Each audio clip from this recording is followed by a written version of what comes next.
Is it playing? Yeah, I think that's recording. Hey! How you doing, folks? Right, we're back for season 2. I thought someone was already opening the door. We're going to get into it. Yeah, we're going to get interrupted today, but that's fine. That's absolutely not a problem.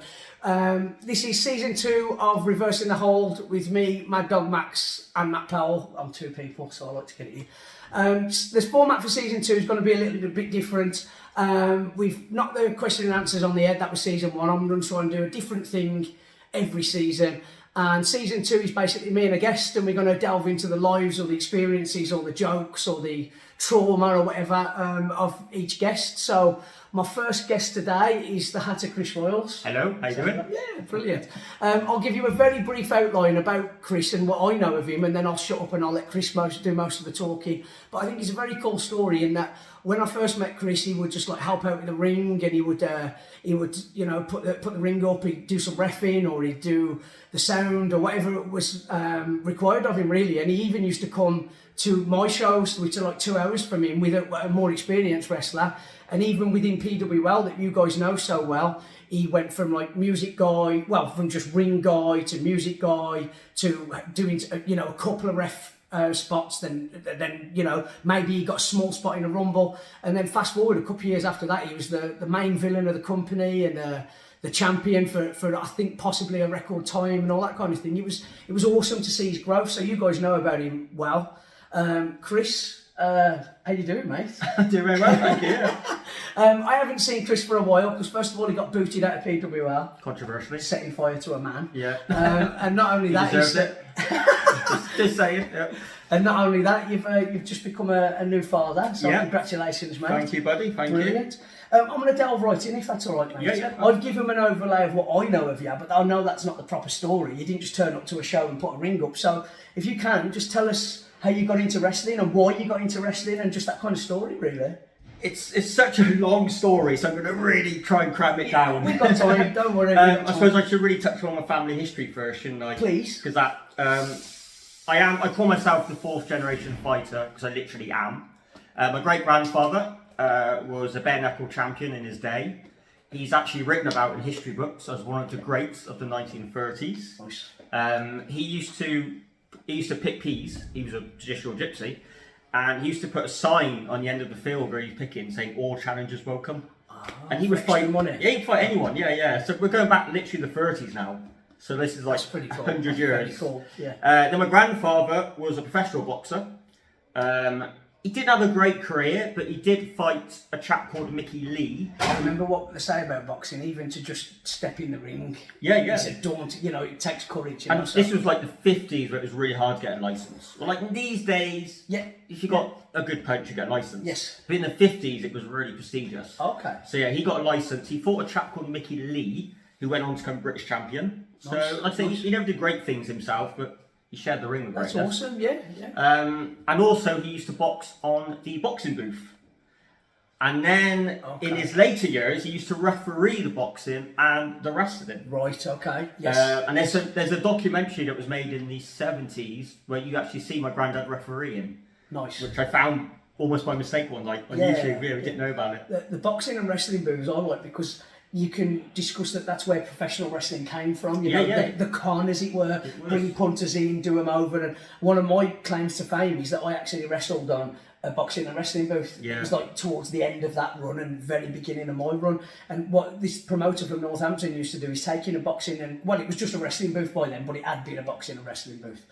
And he used to take it to like steam rallies and fights and things like that. Pull the crowd in. We'd do a couple of like rounds matches. And then the promoter would take on the punters, which was a little bit crazy for me, you know, and that's how it would work. So there's a small link there. I can understand that, but that's the true life of the wrestler, really, isn't it? Your granddad would have lived. Yeah. And actually, my first ever show I went to was in a booth. Nice. That was in 93. I think it was 93. It was Ron Taylor's boxing booth in Gloucester.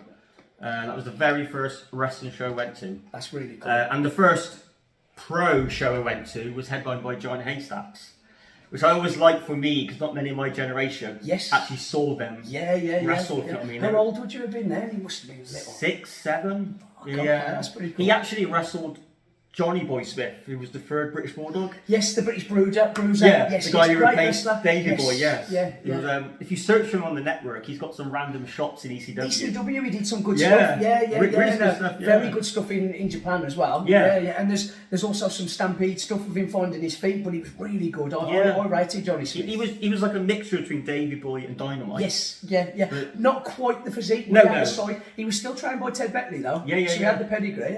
What a cool link. That's awesome. So I actually met him after the show.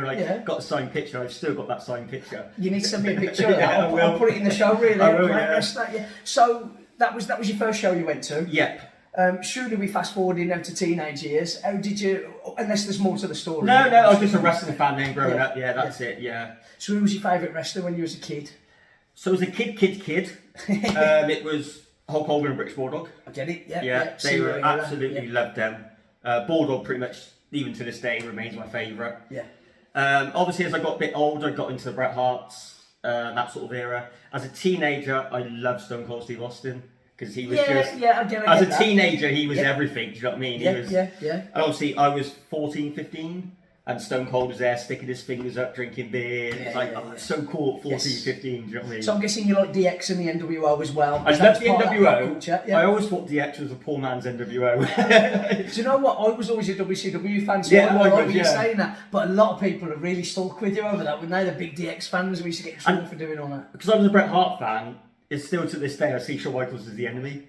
Do you know what I mean? I just can't get behind him. That's quite funny. Even now. I kind of got into him on his second run. You know, when he came back and had the comeback against Triple H. And I like the subtle bits of the psychology. Like when he went for the superplex, halfway through he turned and landed on his front. And there's two bits I like about that. It's really good psychology because he was kayfabing his bad back. That wasn't a bad back, that it was a drug problem. But he was still kayfabing the bad back. And I thought that was good psychology. And I really liked, if you watch that match back or if you ever watch it back, Taz on commentary. He's like, oh my God, he's turned to protect the back. And the way it was put over, I did, from that was only then when I got into Michaels. I was similar to you. I couldn't, you're the guy that's screwing Bret and I love Bret. I understand that. To this day, I think Michaels was a brilliant worker. Yes. But I just can't like it. Yeah. No, something ingrained. You know what I mean? It did a good job. Yeah, it's a weird. But in terms of actually getting into the ring. Yes, and here's a question that I always ask that preludes that. Before you got into wrestling, what made you think I'm going to get into wrestling or I need to do this? Because we're filming a podcast. How are you? Yeah, well, only 10 minutes. He thinks that's a wind up as well. No, he probably does. We are backstage at a show, by the way. That's why we're going to get interrupted a lot. That's fine. Yeah, what I'd like to ask before is, was there a moment or a wrestler or a friend or someone that made you think, right, I'll get into it? Because there is. Every fan thinks I'm going to do it, but they obviously don't do it, There is. It's funny you should say that. So I think every wrestler has this moment. That's why I asked you. I think of you actually for my answer. Oh. So you said to me once, or you might have even said it on your podcast, the thing that got you into wrestling was it Cactus Jack and Triple H Street Fight? Yeah, and you singular moment. You don't do that style at all. No. So what got me, because little guys weren't wrestlers back then in the 90s, not at all. Like if you weren't 6 foot, you could never be a wrestler. Unless you're called Rey Mysterio. That's what I was told over and over again. And it was on the days of MSN Messenger, and I got friends with this guy in Australia I never met, and we used to send each other wrestling clips. And he sent me this package. He said, "Oh, there's this new guy called AJ Styles. He's a kid." Oh, okay. I mean, I was about 16, 17. Yeah. I was like, okay. And he sent me this highlight package. Okay. And AJ Styles was young. I mean, he would have been late teens. Yes. And I've never found the match, but there was this one clip where AJ Styles is running towards the rope and his opponent outside. Right. And it's hard to explain unless you watch it. He's running towards the rope, his opponent's outside, and he just turns and goes over the rope. Yes. But he doesn't jump. Yes, okay. He just naturally turns and goes over the rope. I remember my jaw hit the floor. Yes. How does you never saw him leap, he just went over the rope. Effortless. Yeah, and in that moment I was like, oh, I want to do that. Awesome. And he's a small guy. Love it. Like anyone who watches me now know, I don't even climb to the top rope. Let them go over the rope. But it was in that moment I thought I could be a wrestler. Yes, I love that. So it was from there really, and I applied to some schools. So, and again, I love the in-between period from that spark that makes you, I've got to be a wrestler, to the first training session, right? How long was it? What research did you have to do? Because it was harder to get into wrestling. It's very hard. Yeah. So there's a little mini story to that because there's actually years in between that because what was I, 18 at the time? 17, 18, I can't remember. So I was like, I want to be a wrestler. Small guys, ironically, AJ Styles is massive. But at the time, he was a small guy. I get all of that. Yeah, so I was like, small guys could do it now in cruiserweights. And I applied to some schools. Like I said, it was really hard to get in. And I actually got accepted at a school. And I actually can't even remember what the school is. Hilarious. And I was at work the very next day. And I hadn't even told my parents I got accepted at this school. Yeah. I was like, I didn't drive in, I think, you see. Yes. I was at work the very next day. Long story short, I had an accident at work and I fell through a roof. No. And sliced all my tendons. You've told me about that. Yeah. Your hands, So I spent like 2.5 years, my hands like this, going to rehab and like. So the wrestling thing was shelved. Gone, it's literally gone. And Yeah. just to add a bit more to the violins, I was an art student at the time. I had to drop out of art college. So my hands were just. You're a bit of Doctor Strange. Yeah, you just literally. The Marvel fans, But yeah, so fast forward now, 5. You walked up a mountain and a bald guy taught you how to move your hands again. No. So fast forward like 5 years, I thought, well, I want to be a wrestler. But again, it was still very hard to get in. Yes. And my closest school, I'm not going to name the name, and I'll tell you why. Oh. So I hate it when people train somewhere once. Yes. And then, put it that's on what their I was CV. trained. Yeah. I get people that like walked past me and they say they were trained by me. Yeah. And I think, well, I'm not even famous. What are they saying about being trained by Ted DiBiase because they shook his hand once? Yeah, that's you know? right. Yeah. So I think I've told you the school I went to. Okay. It's a very reputable school at the time. Fair enough. And they done a weekend boot camp, which again you don't really see now. But can you remember, like, Yeah, they it used to be week-long camps and as well. stuff like that was how you broke in. I remember that. Like yes. you couldn't just turn up to a lesson. Yes. You had to survive the boot camp. Yeah, and then and the first 2 days was just squats to see if you give in and go home. I remember so this. I did a weekend boot camp. It was like 24 hours training and 48 hours. And I'd never stepped foot in a wrestling ring before then. Hard. Excuse the language, but I just got the shit kicked out of me. Yes. Not literally, but just in terms of like push-ups, That's press-ups, how it was back running then. the ropes. They'd push you so you'd leave. Yeah. It's something I'd love to do now. So I think now I would love to do that experience. Yeah, you'd grab it with both hands. But I think the drills were doing in that, but I hated it at the time. But yeah, that's how I started. And that was, like I said, 3.5 hours around the train. That was my closest school at the time.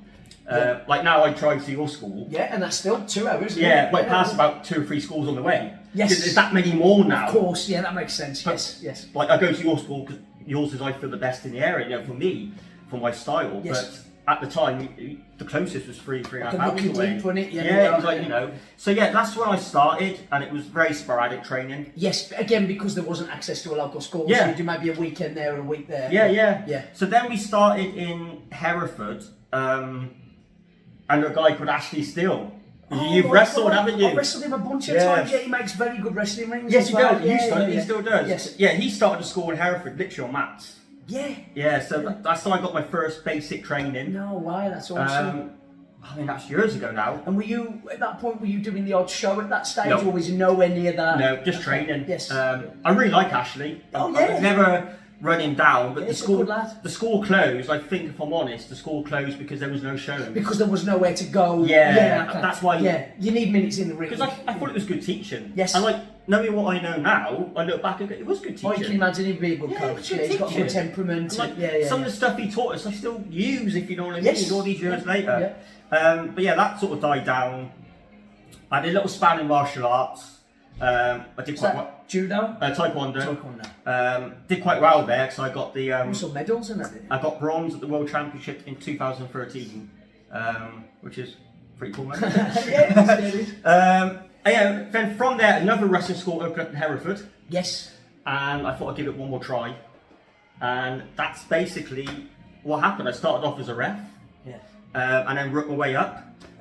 Similar to what I said. Yeah, and this is what you said now. I used to drive wrestlers around. So you weren't just doing that at PWL, you'd do music somewhere, somewhere, just help out. Just drive the wrestlers around. That was one of the only ways of getting in properly. Yeah. You know, being there with your gear just in case someone phoned in sick or something. I think that's how you got your first run for me, something like that, you know, very early days. It must have been. Yeah, definitely refereeing. I got your first refereeing job because someone went on holiday. Hello? Hello, anyone in here? Yeah, we're just filming a podcast. We'll only be a little bit. We'll be out in a bit. We're filming now. Again, I don't think he believes us. Yeah.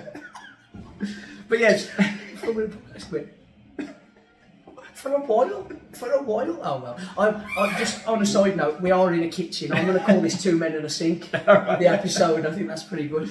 Yeah. So you were doing that everywhere, which I really respect, because a lot of people get into the business and they're like, "Well, I'm not champion yet, so I'm leaving." Yeah, you know. yeah. So you ate shit really for a couple of years. What I find these days, people think if they help put the ring once, they get a booking. Yeah. And like, they put up a ring 2 or 3 times, and they don't get a booking, they don't come back. Yes. Whereas some of the people I know who've been wrestling, take Scrubber Daly for instance, wrestling 40 years, the show will finish, they start loosening the ropes, you start taking the skirt off, you know, and then you wonder why he's still in it, why he wrestled in India, why he wrestled in Egypt, why he wrestled all over, why he had that attitude. Bob's much the same, Blondie Barrett, he'll pick ring posts up, and I'm like, Bob, put it down, back it in, but he'll always try and help. You know, I have to tell them no, but they'll always try and help. Yeah. They're the people that seem to be in the business 40 and 50 years. That's right. I think we're doing something slightly right, aren't we? I think, as the promoter head coming on now, obviously what you do in the ring is important. Yes. But what you do outside the ring is just as important, like your attitude backstage, setup and all that. From a promoter's point of view, sorry to butt in, it was one of them, if I didn't say it, I'd have forgot it. If I've got 2 wrestlers and one's slightly better than the other, but the other guy's got a better attitude, I want the other guy around, because I can make him better. I can give him minutes and hours and matches and feuds, I can make him better, but his attitude works and fits my locker room. Much like how I brought you in. You got on with the guys, you out in the ring, you got your head down. There could have been somebody at the same time who was a bit better than you, but his attitude stunk, he didn't want to pick the ring up. I'd rather make you better than him and keep you, you know. Right. I get that. I'm the same now, Yes. Yeah, so that's basically how I broke through. Okay, I like that because it's very old school. You can tell that story of 20 years before you in a way.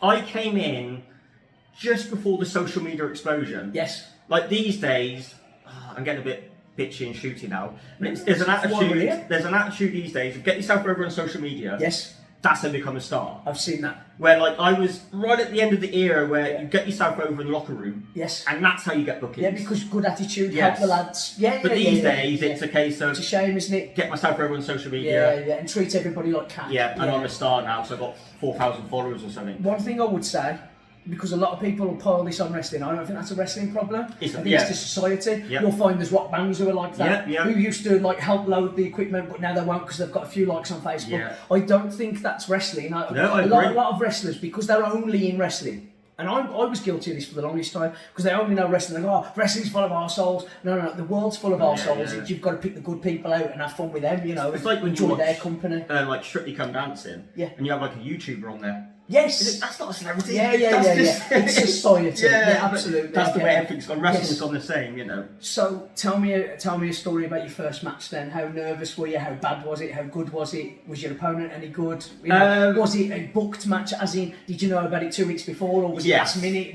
Tell me your first match. I got married on Saturday the 2nd of May. I went on honeymoon. What year? 2015. Nice, okay. I went on honeymoon to Italy, brilliant. Went to, on the way back we stopped in Liverpool 3-4 days, brilliant honeymoon. And then my debut match was 2 weeks after the day I got married. Nice. So I went on like a 10-day honeymoon, whatever. God, I bet you put loads of weight on you. Oh yeah, so I came back on the Thursday. Yeah. But I knew about it before. Yeah. And then so it was like the best 2 weeks of my life. I got married, had the dream honeymoon, and had my debut. Awesome. And it was a very simple match, just 3 moves. Yeah. I was a luchador gimmick, I was Al Custodio. Mask, everything. I had my first match in a mask. I look back now and I cringe. But I was so proud at the time. Yes. And what town was it in? Hereford. Oh, so it was in front of your home crowd. In home crowd. Did your mum and dad go and watch? Yeah, all my family came. And my opponent was Matt Hovis, who we talked about on the way we out. spoke about him on the way. It was good if you're watching, Matt. It was nice. Love to see you back, by the way, Matt. I know you're still around. Yeah, nice. So that was my first match. So was it his debut as well? I think it was his second match. Oh God, it was right at the his start. Second match, he was like, "Don't worry, kid, I'll look after you." It was his first hometown match. Yeah, nice. Okay, so you were both nervous. And it was absolutely 5 minutes. Yes. Yeah. It was. Yeah. The headline was Juventud Guerrero v Pete Dunne. See, that's that was the headline of that. That's good to say you made your debut on that card. Yeah, that's awesome. Obviously, this was Pete Dunne before he blew up. Yes, but still, Okay, so first match. That's good. So we're going from 2015, so we'll go for your career now, a couple of questions. Your favourite match, your best match? Well, the cliche answer probably is VVU in London. I get that, I understand that. Only about You've got to almost tell them the backstory then, I suppose. So yeah, we had a British rounds match in Hammersmith. Yes, Hammersmith, London, in London in 2019, 2018? Yes, yeah, 19. 2019. And, I was even between Japan trips, so it would have been 19, yeah. At the time, I suppose I could tell this story now. At the time, I had a bit of a reputation as a really good technical wrestler.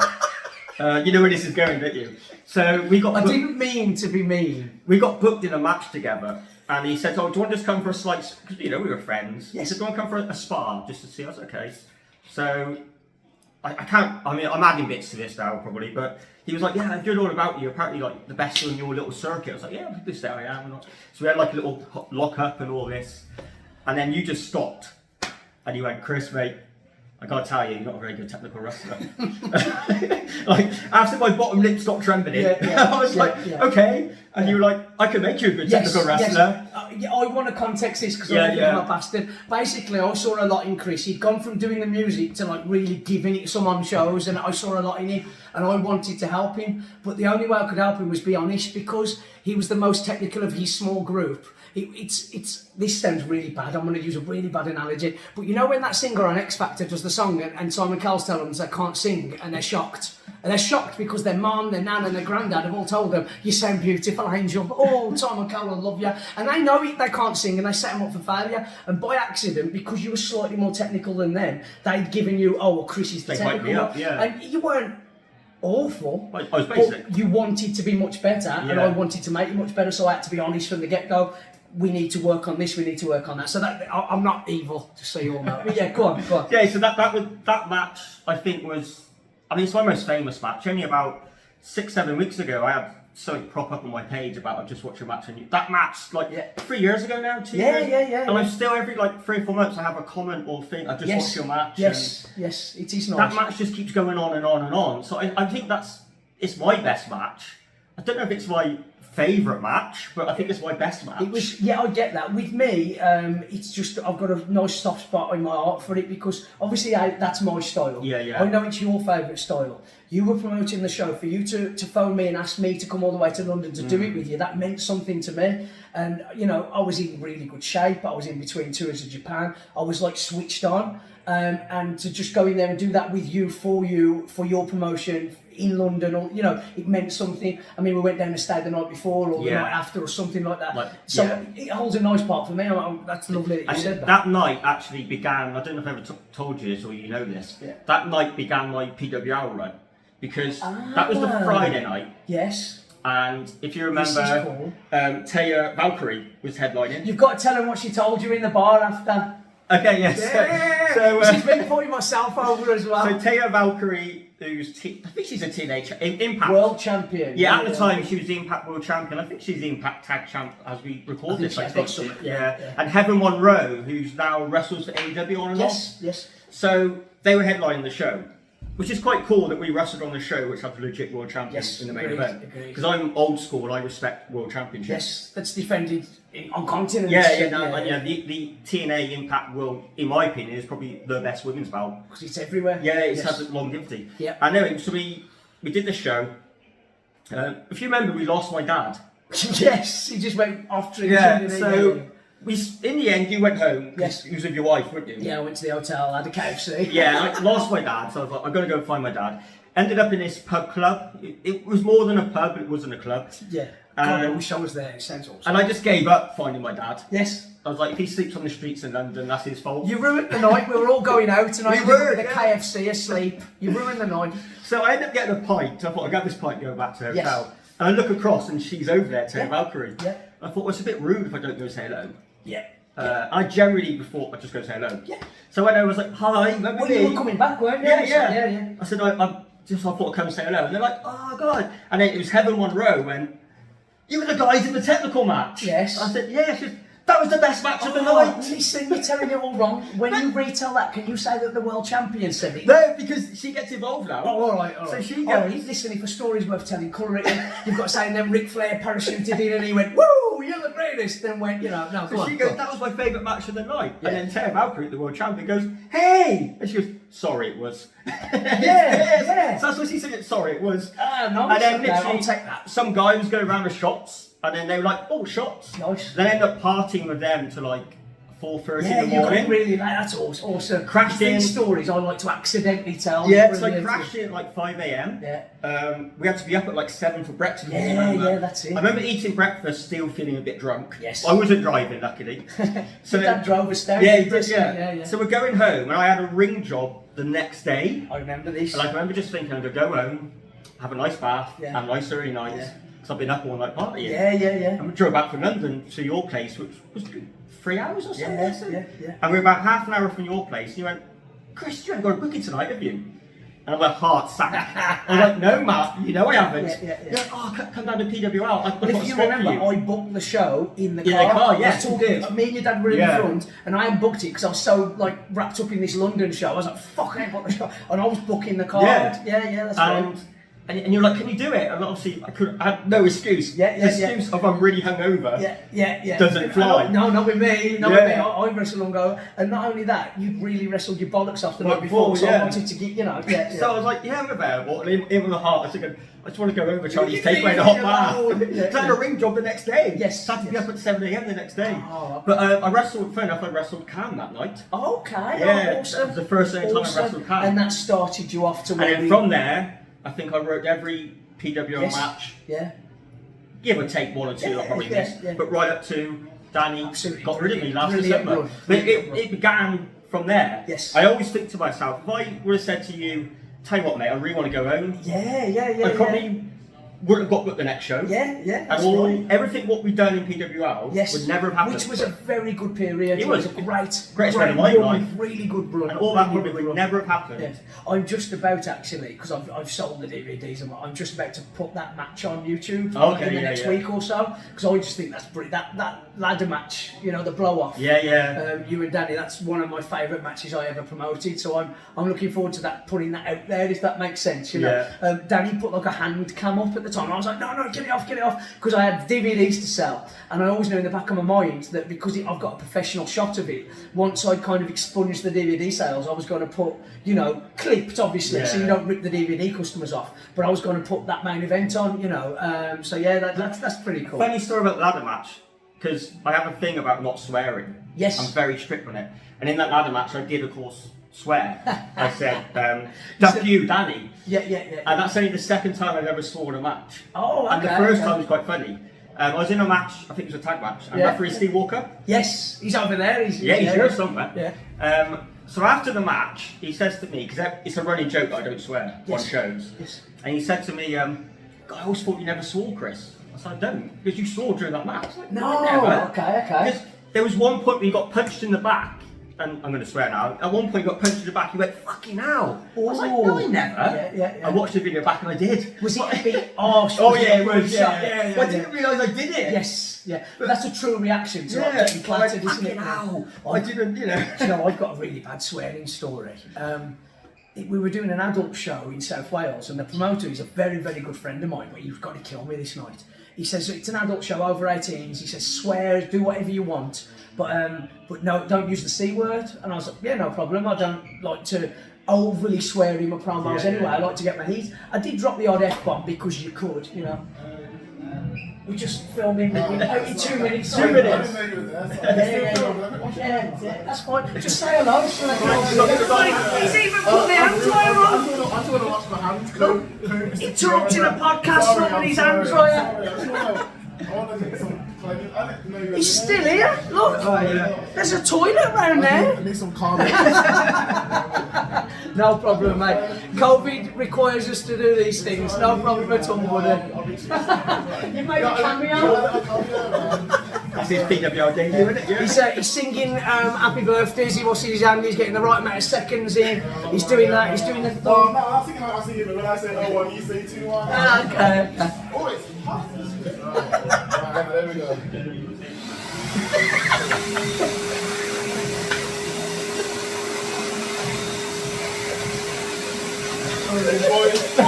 Like, shut the door now. We'll be 2 minutes. You piss off. 2 minutes. Right. To be fair, we did say half an hour. We're hitting there. Yeah, okay, cool. Right. Oh yeah, I'll quickly tell this story. Basically, don't swear. And I dropped a few F-bombs because you could, and I felt like I had to because it was an adult show. Yeah. And I ended it with, remember that I'm Mad Dog Maxx and I'm a cut above the rest. Oh no. Right, I got backstage, it's like, you little bastard, you said the C word, you said, I was like, I didn't.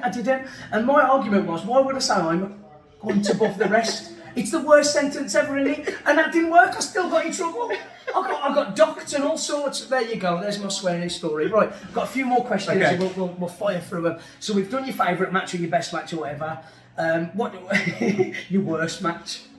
I got to tell this story really quickly. I'm running out of time. This is always good. So I had a really bad match. I had 2 bad matches in a row, and I was feeling really low about wrestling. These things happen, don't they? Yeah, God, yeah. So it was actually a ring job I was doing, and there was a pre-show rumble, and they was like, "Oh, do you want to do it?" So I was just there to put the ring up, and I was like, I was working matches back. Yeah. I was feeling really low about wrestling, and one of my mates was like, "Get in the pre-show match. Yes. You feel really good about yourself." Yes. So I was like, okay, so we're in what we call the gorilla, and so there was, I can't remember this. Hang on. There was 3 other guys. So we're doing the stretches, you know. I look at this one guy and I go, how many matches you had? And he says, I've had 4. 2 rumbles, 2 singles. Oh, 2 then. Okay.